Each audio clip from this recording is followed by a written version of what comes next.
What's up guys, welcome on back to my YouTube channel, Red Reviews, and as always, I'm Vincent Rojas. You may remember at the end of my last video, I stated I was excited to make one more review by the end of the year.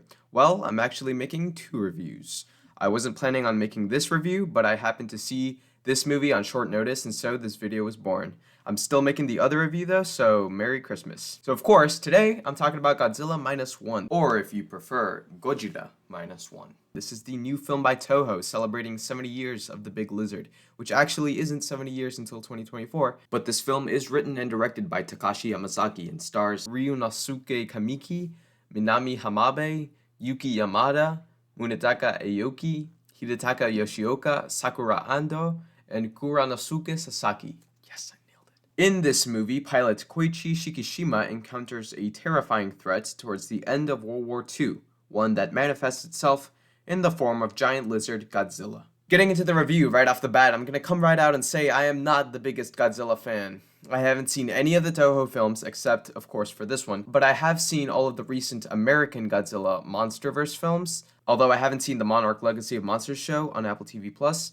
But of the MonsterVerse films, I think my favorite is Kong Skull Island, which is the only one without Godzilla. All this to say, I wouldn't consider myself a Godzilla fan. And so that's kind of the mindset that I adopted as I watched this movie. I'm just a casual observer trying to be entertained by a movie.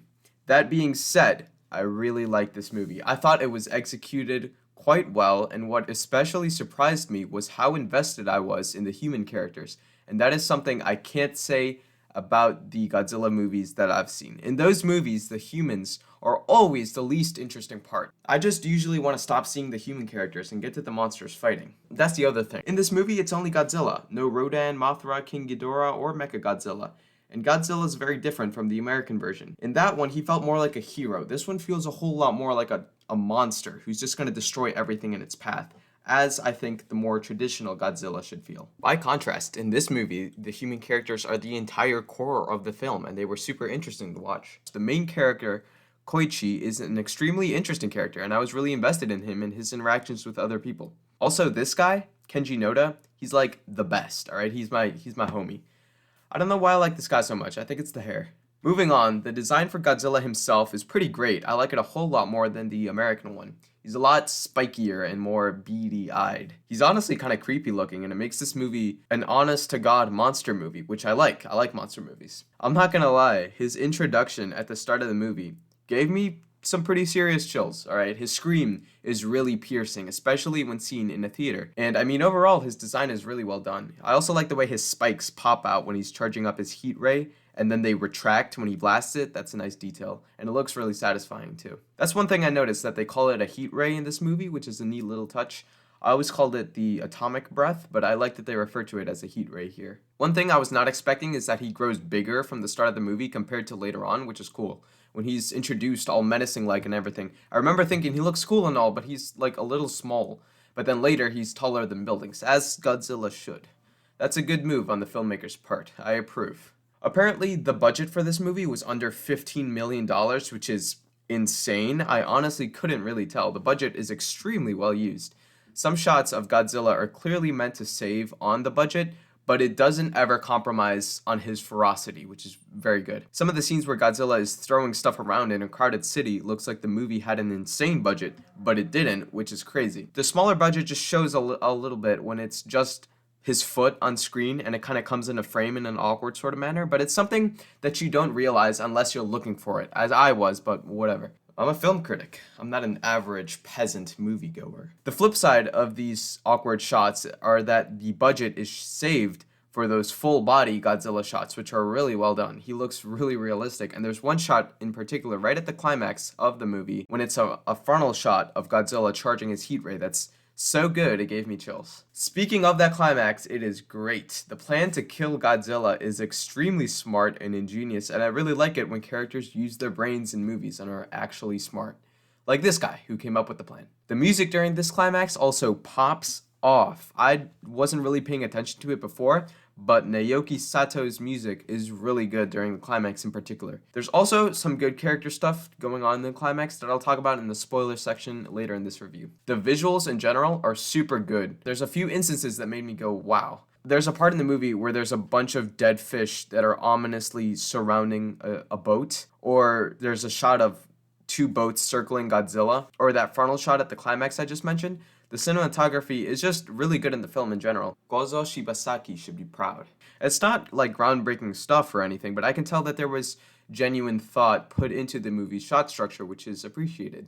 The whole opening of the movie in particular is remarkably well shot. Overall, guys, this movie took me by surprise because it's genuinely a highly entertaining film that actually kind of made me like Godzilla for once. Impossible. I think if you think Godzilla is dumb, you should see this movie. As I said, I wasn't really into the whole Godzilla thing, but I ended up really enjoying my time with this film. I'd rewatch it.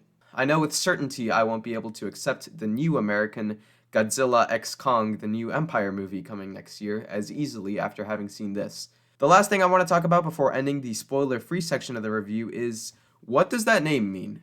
What does the -1 mean? I'm pretty sure it's not brought up at all in the film, but maybe it is. Someone who's seen the movie, tell me in the comments. If they ever do make a sequel, like what would they call it? Would it be Godzilla -2 or Godzilla 0? Does it go backwards or forwards? Who's to say? Alright guys, it's time for a spoiler section in my review. This is your warning. And there it went. Alright, so firstly, I mentioned how there was some good character stuff in the climax. I was referring to the fact that the movie establishes that Koichi is a coward, being a kamikaze pilot who fled to Odo Island under the pretense of flying a broken aircraft, when in reality he's fleeing the war. This directly leads to most of his comrades dying on Odo at the hands of Godzilla, and is the cause of him not exactly being in the most stable mental state throughout the film, as seen when he has multiple outbursts where he just wants to die. However, towards the end of the movie he overcomes this desire when it is revealed that he ejected out of his plane, because the mechanic Mr. Tachibana installed an eject function onto the plane. It's nice because Tachibana was really mad at Koichi for having been a coward on Odo, letting his friends die since he didn't want to fire at Godzilla for fear of being eaten. So it's a nice reveal that he had a change of heart and installed a function to let Koichi live. I also like that Koichi tells Akiko, the little girl whom Noriko found, that he's not her dad.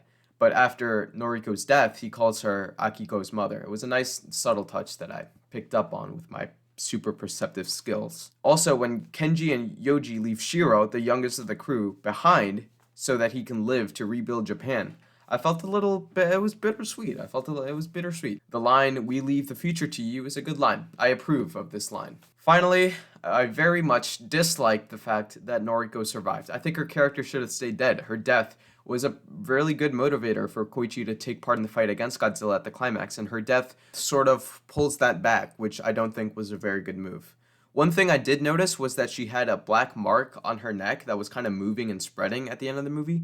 Someone in the comments tell me what that is. If there are any theories, I'd love to hear them. Again, I'm not very familiar with the Godzilla lore, but it felt like they were teasing that she had like a part of Godzilla in her or something like that. And also, I think Godzilla should have just stayed dead too. I think this movie should just be like a one-off kind of deal. It was really good, and they should just like leave it alone, I think.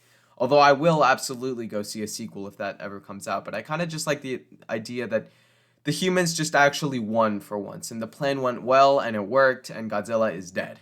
But, oh well.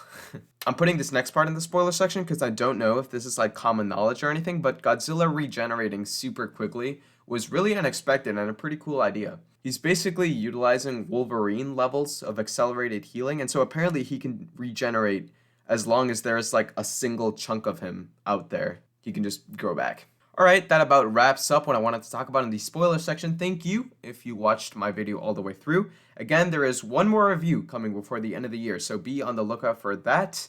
I am super hyped to make that video, and that's going to do it for this video. Go have a nice day. What's left of it. Peace.